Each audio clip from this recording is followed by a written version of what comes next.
Welcome, everyone, to Friends with Your Benefits. I am your guest host today, Sara Schaeffer, also known by my fun alter ego, Sass. I am the founder of Practice Your Positive, which helps people create happy, healthy, connected lives with just a little practice. I'm so happy to be here on John's show. And if you're wondering where he is, don't worry, he's fine. We're going to check in with him a little bit later about his New Year's resolutions. But right now, I'm going to talk to you about how you can keep your New Year's resolutions with 3 food strategies that will help you follow your diet now or anytime that you really want to make a change. More than 50% of us planned a New Year's resolution to either eat healthier, lose weight, or improve our fitness levels. I know I have my health goals for this year. But we have long work days and high food costs and jam-packed schedules. We take care of our kids and check on our parents, and we have screens all the time. It is so easy to let our nutrition just slip away. But just like on Practice Your Positive, I got you. So we're going to talk about 3 food mistakes that you're making when it comes to sticking to that New Year's resolution and what to do instead. The first mistake is you don't have a big picture plan. We have all heard the saying that if you fail to plan, you plan to fail, right? The classic example, right? Going to the grocery store without a food list. You end up buying all these random impulse purchases because you didn't have a plan. Self-sabotage and stress, it comes in many forms and ways. So maybe you have a workout plan and you have a recipe bookmark, but you don't have a big picture plan. How's your stress? Do you have a support system? How's it going at work? How are your relationships? All of these things, our schedule, our stress levels, your work day, bickering with your partner, all of these things affect how we feed ourselves. So we need a big picture plan that looks at all of the factors that contribute to what we choose to eat. The big picture plan, of course, should include if you have a bad day or you fall off the wagon, so to speak. But even deeper than that, I challenge you to get deeper and think about your self-concept, maybe your body image. Do you believe that you can get healthier? Do you identify with your unhealthy behaviors? I'm a smoker, I eat junk, I'm inflexible. Those are all things that can change if you change your mind and change the way you think about yourself. There's also your mental health. I think there's a lot more openness now to talking about that. So if that's something that you need to talk about or take action on, that too is part of your diet plan. There's so much for mindset and motivation. And if you want more of that, you can hop over to Practice Your Positive YouTube channel. I'll give you more at the end. But there's so much good stuff on mindset and motivation. We know that more than half the battle is mental. And so focus on process improvements, right? Acknowledge small achievements, break your goal down into smaller goals, build that momentum, build a momentum with a big picture plan. See where you might have gaps. And then there might be some places that you are absolutely a rock star, right? So if you're a rock star at work right now, take that good feeling energy and funnel that into your diet and nutrition. Connect those areas of your life to really make a tapestry, make a whole plan that'll cover all of those facets. So if you're frustrated at work or you're having family issues or you feel isolated, addressing those issues is going to help with your diet and nutrition. Okay, I have a whole pod on this. Again, we'll talk about that later. So mistake number 2 is that you are too focused on the details and you're overthinking it. Someone had to say it, but gathering all that information and not doing anything about it, that's stalling, right? It's overthinking. We have right? It happens to all of us. There's all this information out in the world, and I know I could spend all day trying to figure out, one thing, and I can read an article and listen to a podcast and look at influencers, and I can do all these things. And then I spent all that time reading about it and none of the time doing anything. So stop Googling and just do it. There is no perfect diet. Pick one and stick with it, right? There's basics that every diet is going to have in common, right? Hydration, you're more likely thirsty than you need a snack, right? So drink water, eat plants, right? These are not crazy revolutionary ideas. Eat more plants, right? That'll give you fiber, that'll give you satiety. Your gut microbiome will adapt. And in time, as you eat these new foods, you'll start craving them. So at first, that kale salad, you might have to power through, but give it a week and you'll be looking forward to that kale salad, I promise. But make the decision and stick with it. Stop trying to find a magical cure or a single thing. And then for the diet too, again, don't make it too complicated. Unprocessed foods. We all know this, right? Whole foods. It can be inconvenient or expensive or just not fun. But pick your heart, right? Pick your heart. And I say that from a place of privilege. I don't worry about how I'm going to afford food. At the same time, pick your heart. It's either your diet or a disease. And it sounds dramatic, but there are lots of healthy foods that are cost effective that are easy to implement in any diet and stick with, right? So canned beans and frozen veggies and canned tuna and fruit from Aldi, right? These are economical whole food choices to make it easy. So number 2, to prevent that mistake of overthinking, you're going to make the decision and line up with it. You're not going to keep going back for more information. Every choice matters, but not every choice should be made each time. They should be automatic. You need to automate those choices, right? Always take a walk after dinner. Don't think about it or should I do yoga? Just make that your routine. You can optimize later, right? Once you have a good nutrition plan, your fitness is on point, then yes, go listen to the Huberman podcast for 3 hours and hear about all the nitty-gritty details. But for now, just eat a vegetable every day. Eat many vegetables, right? Do the basics. And if you don't know what to do, if you're stuck overthinking it, just keep it simple and boring. That's what I do. Simple and boring foods. It's not a lot of fun, but they're whole foods that I can easily eat. All right. And mistake number 3 is that you are giving up when you slip into old patterns. Listen, eating patterns, how you eat now, has been ingrained in you over the years, right? And one of mine is that I barely eat all day, and then at 9 p.m., I absolutely stuff myself with every calorie I should have consumed all day long. It's terrible for my acid reflux, but it's a pattern that I consciously have to break. It takes time. It takes time to rewire your brain, reprogram your brain, change the brain chemistry as you respond to food. And so don't think of it as a fail if you slip into an old pattern or you don't meet your goals or your progress. Just realize that you were probably mindless. Just like driving to work on a Saturday, your brain wasn't even involved. It's not like you made a bad choice. You didn't even make a choice. It was a reactive response to how you normally do things. And it takes time to rewire that.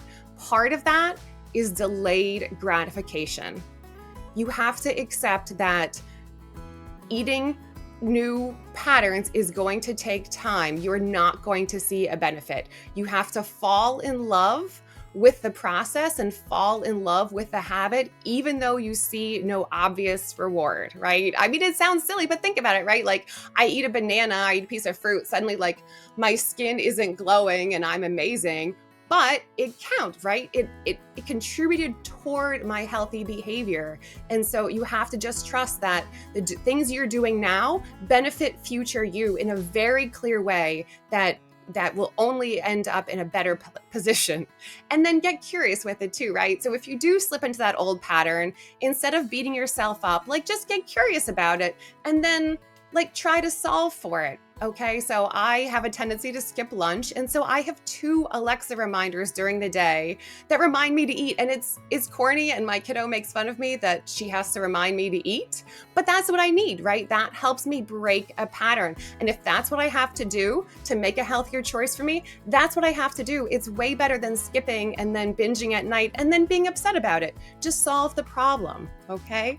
So the way you're going to solve that problem is that you're going to solve your problem, right? Just that solve these issues as you go. Give yourself some grace, but also hold yourself accountable, right? Maybe you have somebody that you check in with once a week, or you repeat a mantra to yourself, but know that it's going to take time to change these patterns. And it's not personal. You're just a human doing what your brain wants you to do, like the rest of us. You will get somewhere else by one step at a time.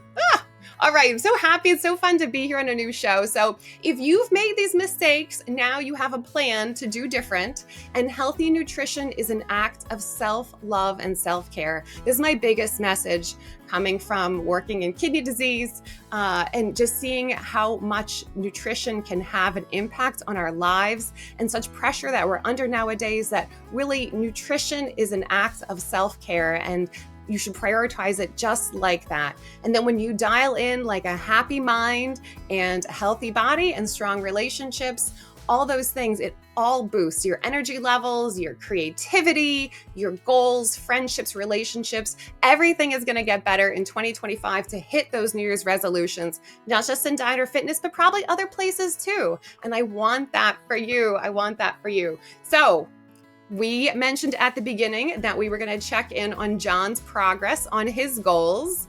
And so I'm really curious how he's doing. John, are you with us?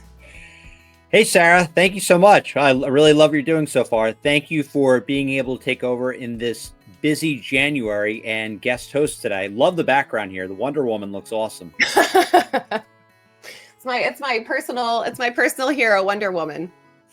Absolutely. No, really, really cool. So yeah, no, about a year ago, yeah, we're happy that you came on and you were in the other seat, right? So you were the guest star at the time when we were talking about kidney health. Yep. So love that episode, and we'll include a link to it below for any of you who need some help with kidney health. So yeah, really, I guess just, your question really to me is, how am I doing with my New Year's resolutions, right? Do you make New Year's resolutions? I make a laundry list each year. So I won't bore the audience with like the huge, massive list, but there's really 3 goals that I made. So the first one is, I saw at the end of last year in December, the U.S. Surgeon General had a warning about using alcohol. I have started it in the past, but I've never done the whole month of dry January. So that was goal number 1. So far, I have not had alcohol since December of last year. So fingers crossed that I could make it through the end of the year. Okay. Goal number 2 is to, do cardio 2 to 3 times a week. To be candid with you, I'm a little behind that. Right now, I'm averaging about 1 time a week, so better than 0, but I'm not there yet. And the third one was to eat a little bit more healthy. So I heard the part you said before about the late night snacking. So my personal guilty pleasure is, we had the Costco fudge bars, and I have one every night at 9:30. So I need to cut that out. So you're really curious to hear from you how I get the cardio up. I find it sometimes boring. And then second, how I reduce the number of days that I have the fudge bar at night. The great question, how to avoid the late night dessert run. Yes. So I will just say kudos. We give snaps at Practice Your Positive. We snap when we hear something positive to train ourselves to tune into it. So snaps for dry January. That's a great goal. I myself have done about 2.5 years of mostly booze free, and it's been a huge benefit to my health. So really curious to see how that works for you, John, and nice to hear it. And the goal about more cardio. So currently you do 1 day and you want to do 2 days? Yep. Okay. So what kind of cardio do you do? Sure. So I kind of fake the Peloton workout where we have the Peloton app. I'm not necessarily using the real Peloton bike, but I have a spin bike. Okay. So the cool thing is, the reason I do it is obviously I don't have to spend money on a $1,500 or $2,000 Peloton bike. And then I'm able to follow along with the classes and, get the ability of it. I do not like a treadmill, so treadmills are not for me. Okay. You're in warm Florida, Sarah. I'm in cold as anything, New Jersey, right? So I'm kind of limited with the options. So I really find that the spin bike works for me. But like with anything, I get busy, right? And it doesn't always happen. Yeah. So yes, I am in Florida. I'm from Pennsylvania, John. And so there's a reason I'm in Florida. Yes. And so how much time do you do on the Peloton? Sure. So I'll do a session. If I go on the bike, I'll do like a HIIT workout, probably 20, 25 minutes, depending on what I have going on that day. Okay. So that was my suggestion, right? So make sure that you're doing some sort of interval or short burst training. We're going to get a much bigger bang for our buck, especially I think as we get older. I'm presuming we're around the same age, John. And like the long-term grinded out cardio is kind of difficult on our joints as we get older. And so I like the short bursts. I would say that you're not pushing yourself hard enough if you're doing HIIT. Because hopefully if you can smash your cardio, you'll get such a rush of endorphins that you'll want to do it again. And so I would say more intense, find a way to get yourself. I had a friend that used to say like in the pain cave, like wherever that place is that you have to go to really push yourself, like try to get there because it can be very rewarding. And then you'll have more of like an internal psychological brain chemistry tied to it and you'll maybe crave it a little bit more. Do you think that how hard would you say you're going on your HIIT, like 0 to 100? Sure. So if I just look at like my Apple Watch, right? So Yeah. like most of the time I'm in zone 3. Okay. Occasionally I'll hit zone 4. Okay. But I can certainly push myself harder, right? There Yeah. are the Tabata workouts, which in my opinion are more difficult, but then, Mhm. obviously it consumes more energy. So Yeah. would you recommend that for me? Yeah, then a Tabata. I'm not as familiar with Peloton. I'm unsafe on a bicycle, Okay. even if it's on like a spinner rack. Yeah. Um, so yeah, something that's short bursts. Yep. And I would say like really like, and use it too, like we are saying about mindset, like get yourself pumped up and hyped up for it and let it feed your mindset and back and forth. So if you have to watch a motivational video or I don't know what you do to tell, to root yourself up. I used to be a boxer. And so I have like kind of my protocol when I used to fight that gets me in a heightened awareness and a souped up kind of feeling. So I would say try and push yourself, try and like become like, Super John, right? Like I turn into Wonder Woman, like, Yeah. channel your inner superhero and like really go for it. I would see maybe that might give you a little more fun to come back to. Yeah, absolutely. Yeah. Now, in terms of the other goal where I'm lacking, right? So Yeah. I generally try to avoid sweets because if I Okay. avoid them, I'm fine. But once I Sure. start, it's hard to stop. And now I Yeah. have like sweet tooth for the fudge bars, and I'm sure like once in a while it's not bad, but like every Yeah. night, like 9:30, how do I get out of that? Yeah, so kudos to you for seeing it and making a change and maybe weaning yourself down. Yeah, agreed, right? Like some added sugar, we're humans, it's always going to be appealing. If that's something that you would like to cut out, if you wean yourself to every other night, something like that. And I'm a big fan of not taking something fully out, but replacing it, like doing a swap. And so a lot of my swaps are things that are just a healthier version or, right, I still have that thing. So maybe make like, little date bars that have a little drizzle of chocolate on them, right? Like take something else that's healthy and, like a dried fruit or something like that and replace it. So you still get that little bit of sweetness, but you don't have to go for the fudge bar. Very cool. So Sarah, one additional Yeah. thing I was just thinking of, right? Sure. Just in terms of New Year's resolution. So 2025, a Mhm. lot of employers now are starting to require that people go back to the office more frequently. There's rumors that it's going to be more mandatory this year.